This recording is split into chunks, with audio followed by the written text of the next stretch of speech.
Hello friends, প্রিয়া lifestyle ব্লগে সকলকে স্বাগত জানাই। আর সকাল থেকে ঝিরিঝিরি বৃষ্টি হচ্ছে, তাই দুপুরের মেনুতে তো স্পেশাল কিছু রাখতেই হয়। আজকের মেনুতে থাকছে চিংড়ি দিয়ে কুমড়ো, গরম ভাত আর খাসির মাংস। তোমাদের সাথে মাটনের রেসিপিটাই আমি শেয়ার করব। তোমরা ভিডিওটি শেষ পর্যন্ত দেখতে থাকো। আর যারা যারা আমার চ্যানেলটি এখনও সাবস্ক্রাইব করোনি তারা ঝটপট আমার চ্যানেলটি সাবস্ক্রাইব করে দিও। প্রথমে মাংসটা ভালো করে ধুয়ে নিয়ে তার মধ্যে পরিমাণ মতো লবণ, হলুদ ও সরষের তেল দিয়ে দেব।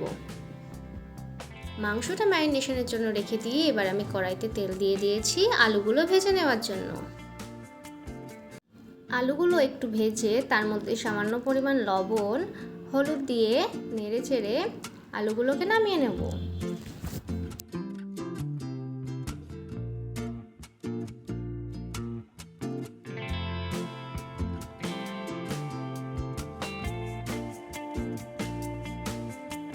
এখানে দুটো বড় সাইজের পেঁয়াজ কেটে নিয়েছি, কয়েকটা শুকনো লঙ্কা, কাঁচা লঙ্কা, রসুন, আদা, একটা বড় সাইজের টমেটো আর জিরে নিয়ে নিয়েছি। এগুলো সব একসঙ্গে এখন পেস্ট করে নেব।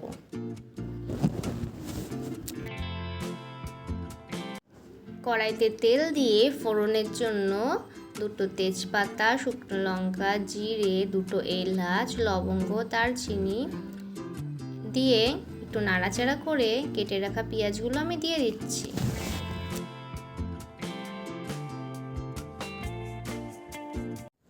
পেঁয়াজে সামান্য পরিমাণ লবণ হলুদ দিয়ে ভালো করে ভেজে নিয়ে কেটে রাখা টমেটোগুলো দিয়ে ভালো করে ভেজে নেব।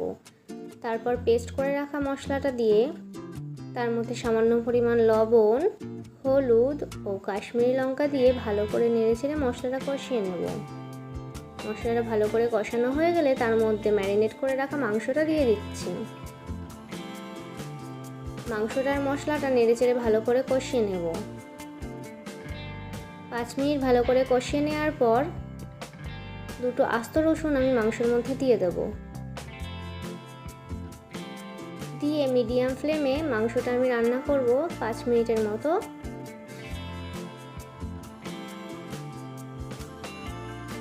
মাংসটা ঢাকা দিয়ে ভালোভাবে কষিয়ে নেওয়ার পর আমি আরও 10 মিনিটের মতো মাংসটা ভালোভাবে কষিয়ে নেব মিডিয়াম ফ্লেমে। তারপরে ভেজে রাখা আলুগুলো আমি দিয়ে দেব। ভেজে রাখা আলুগুলো দিয়ে আরও 5 মিনিট মতো মাংসটা কষিয়ে নিয়ে সামান্য পরিমাণ জল দিয়ে দেব। এবার মাংসটা আমি প্রেসার কুকারের মধ্যে দিয়ে দিচ্ছি ভালো করে সিদ্ধ হওয়ার জন্য। মাংসটা ভালোভাবে সিদ্ধ করার জন্য প্রেসারে দিয়ে আমি 3টে সিটি দিয়ে নেব। এবার আমি প্রেসার কুকারের ঢাকনাটা খুলে নিলাম।